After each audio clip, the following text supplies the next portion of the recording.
What is the solar wind and how was it invented? Find out in today's episode. 3, 2, 1.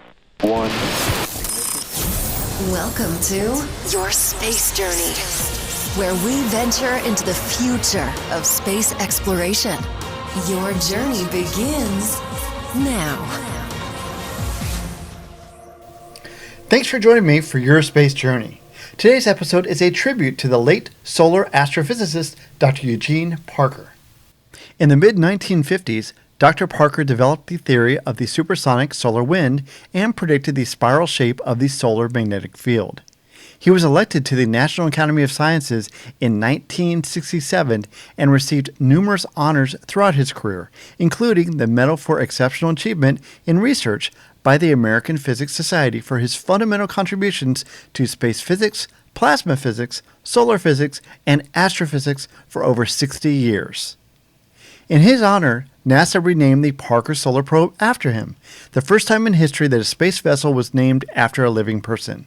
The Parker Solar Probe was launched in August 2018, and I was fortunate to interview Dr. Parker before the launch, and so grateful to present this interview to you today as we talked about heliophysics and the Parker Solar Probe mission. Your Space Journey. You've had an amazing career, and you've made a huge impact in what we currently know about the sun. May I ask, when did you first become interested in physics? I guess when I was a senior in high school. Really? I've always been, and still am, curious about how things work and the whys and the wherefores of it. And when I was in my senior year in high school, I took the physics course. And physics is a little bit about everything, and I was delighted. And then I realized that you can earn your living as physics. I had a grandfather and an uncle who were physicists, and I was thinking at that time about a vocation for my life, and obviously physics was it. So I took the physics course, was delighted, and never looked back. Now, Dr. Parker, it was in the mid-1950s where I believe you came up with the term solar wind. I was just wondering, in general, can you explain to our listeners what exactly is the solar wind?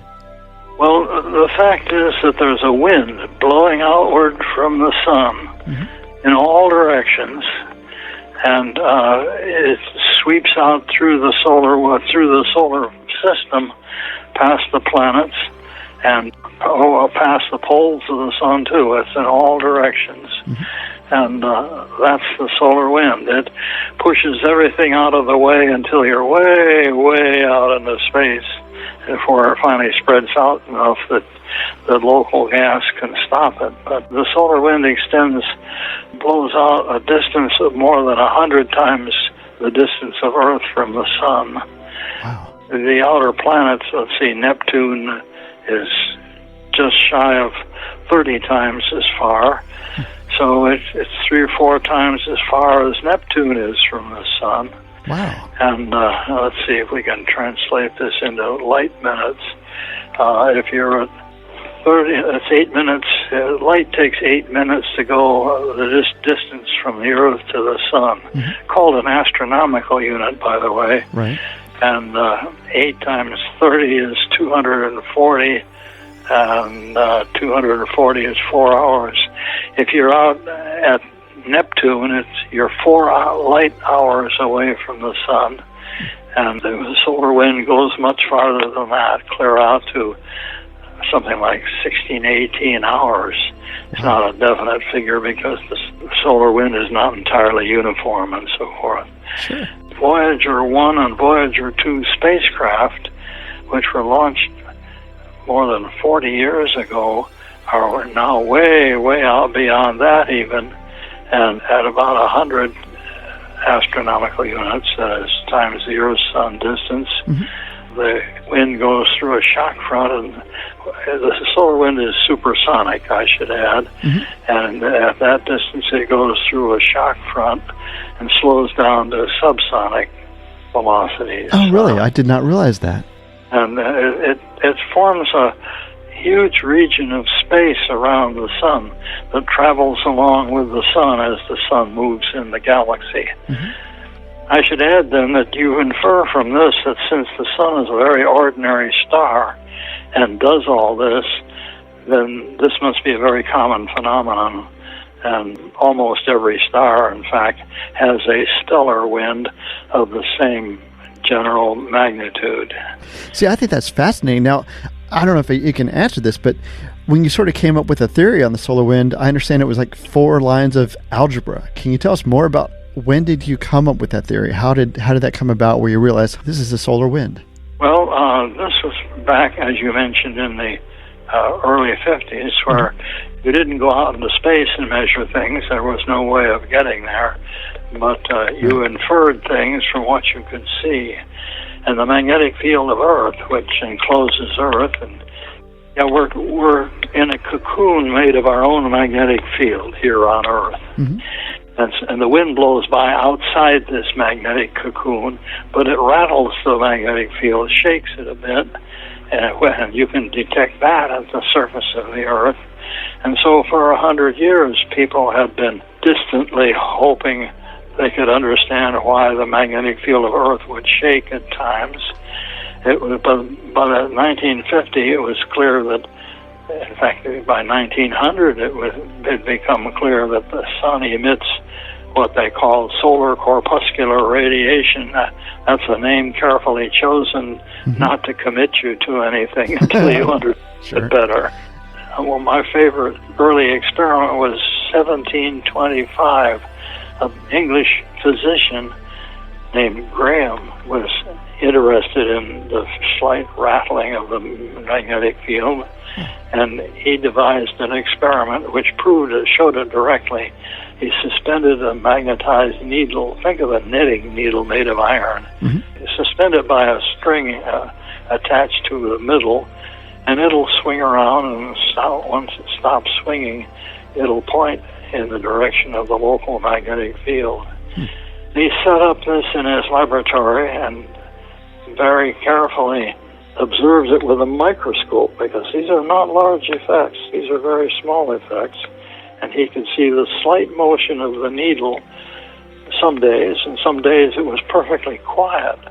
And from this he deduced that the magnetic field of Earth was, say, bombarded, whatever word is appropriate. At times, a Swede named Celsius, a young man, got into the business, and between the two of them, the first thing they established was that this shaking of the field is worldwide, and you can take it from there. Outside of the field, there must be something bumping into the field, and well, there's a long, interesting history as people did better and better experiments, and by 1950, it was clear that solar corpuscular radiation, was emitted from the sun, particularly at times when there was activity on the sun, flares and so forth, which they occasionally could see. And John Simpson was interested in probing whatever it is that's in interplanetary space by looking at the variation of cosmic rays. Cosmic rays vary with time. Cosmic rays consist of particles traveling at nearly the speed of light.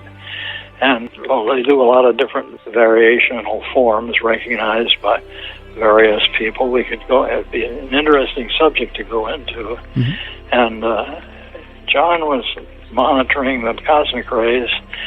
For instance, in February of 1956, there was a huge flare on the sun which emitted fast particles, sometimes called solar cosmic rays, because they did travel at nearly the speed of light.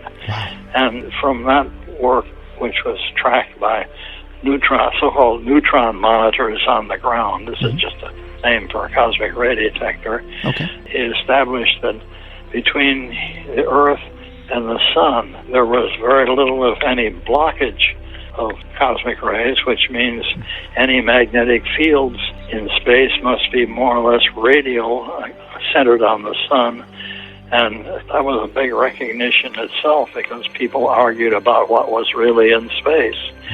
Is there electric fields? Are there magnetic fields? And so forth. And he offered me a job as a research associate to take a look at these things. And that's what got me started on it. And here was upfront data of activity.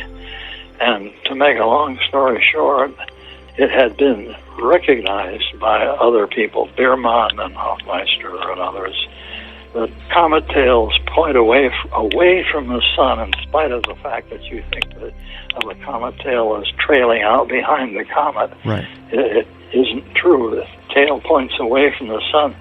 Something on the sun was blowing it away. First they thought it was sunlight, but then calculations showed that wasn't strong enough. And through the work of Biermann and others, they established that it was particles from the sun, solar corpuscular radiation, blowing out from the sun in all directions, because comet tails never failed to point away from the sun, wherever the comet may be, whenever the comet may be coming by. If you think about that for a while, you realize it's a hydrodynamic flow, like the flow of any other gas, except this is out in space. It gives you a definite picture of hydrodynamics, gas expanding away from the sun in all directions. So you write down the hydrodynamic equation for the outward motion, the radial motion of solar corpuscular radiation. And that has only one solution that properly fits the picture. That's a acceleration to supersonic velocities within a few solar radii of the sun. And, well, it's simply an outward blowing wind, and the obvious name, which took me a while to think of, the obvious name is solar wind. And there was great, almost universal skepticism, because people normally thought of space as being empty, or at least filled only with static gas. Right. But you can't do it. The sun is the corona of the sun is at 1,000,000 degrees, and it's trapped by the gravitational field close to the sun.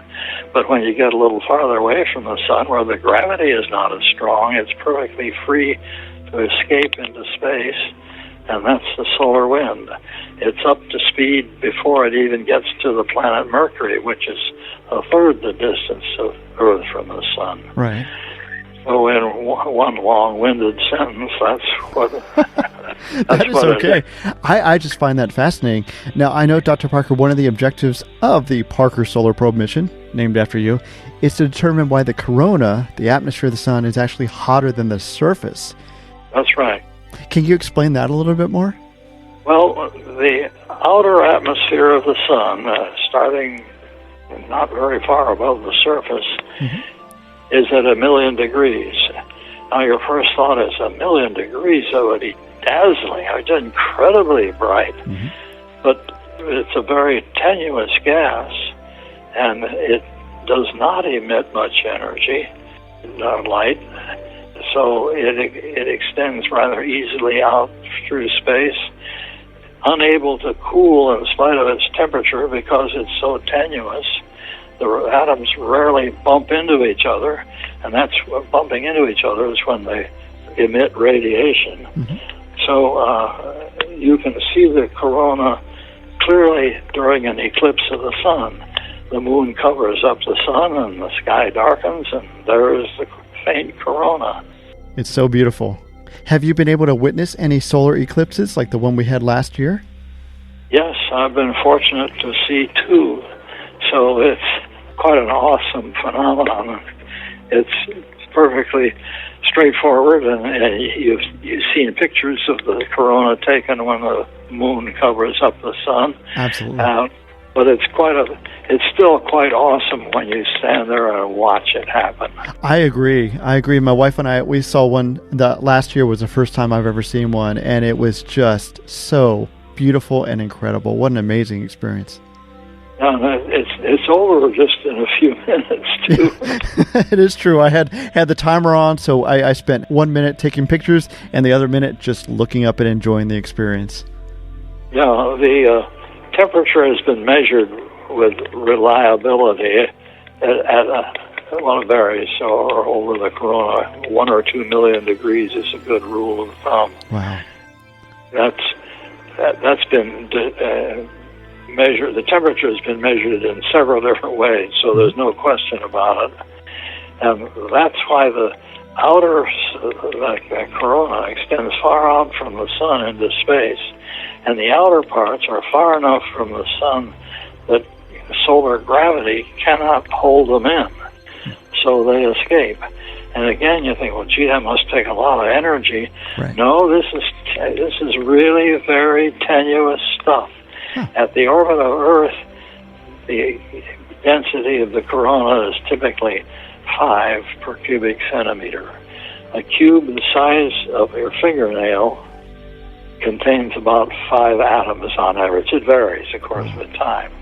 But that's such a tenuous medium, it doesn't cool, and the heat is transmitted out through with the electrons mostly, but extended far out through space.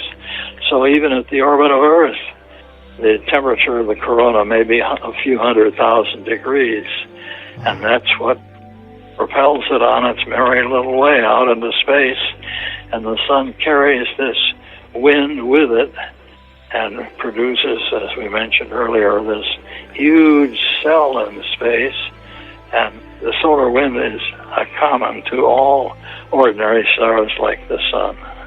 Wow. Dr. Parker, if I may, last year NASA renamed the spacecraft, the Parker Solar Probe, after you. What was it like to have a spacecraft named after you on this important mission? Well, it's meant that I've been involved in a number of interviews. I could imagine. Thank you for this. We do appreciate it. Do you have any involvement with the actual Parker Solar Probe mission itself?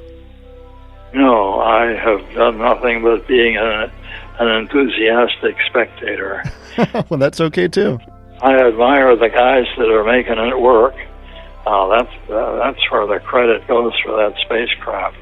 As you know, there's been some delays in launching. Yes. Because of minor problems. I've got my fingers crossed that they'll get everything under control in time. I hope they will. I hope they will. Do you? I believe you're going to go to the launch, hopefully? I'm going to get a chance to see the launch. Yeah, I've never seen a rocket launch before. Really? I think you're in for quite a joy to see that rocket lift off the pad.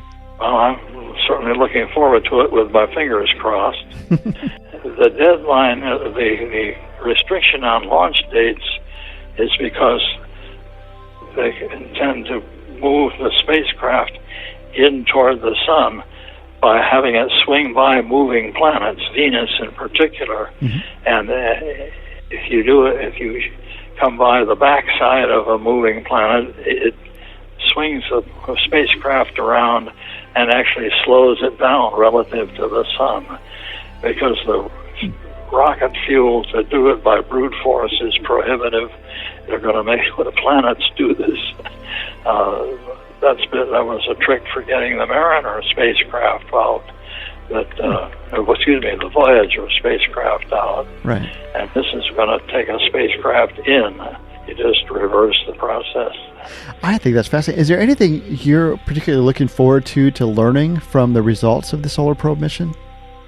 Yeah, it's going to perform a number of tasks of interesting phenomena. I mentioned casually that the wind is not constant, it fluctuates. And sometimes it fluctuates when there's a big blast of energy. So it fluctuates very much. And one of the most interesting things will be to see the structure of the wind at the time a blast wave goes by. You can calculate what kind of thing you might well see, but the details you'll never know until you observe it. Right. The other thing is, what can we learn about heating the corona? Remember the 1,000,000 degrees that plays such an essential role. Yes. And people have pointed out that you probably have some form of wave motion which is dissipated by friction, and its heat goes into this very tenuous corona, and because of the low density, it doesn't take much. It boosts the temperature to 1,000,000 degrees, and it would be nice to dip a spacecraft into that and see really in detail how that works. Oh, that's going to be so exciting.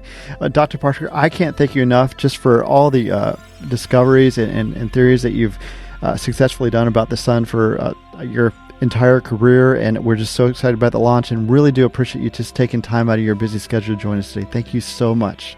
Well, it's a pleasure talking to you. Your space journey. I'm so grateful that I got to interview Dr. Parker and got to meet him for the launch of the Parker Solar Probe in 2018. His legacy continues with the amazing discoveries still ongoing with the Parker Solar Probe. If you'd like to learn more about that probe and the incredible discoveries, just go to nasa.gov. I want to thank you for taking the time out of your busy schedule to join us today. Really do appreciate it. If you can do us a favor, if you're watching on YouTube, if you can give us a thumbs up or give us a like on whatever podcast application, that would be great. Also, if you could share this with your friends, we'd appreciate that too. Thank you so much for joining us today. We'll see you next time. God bless.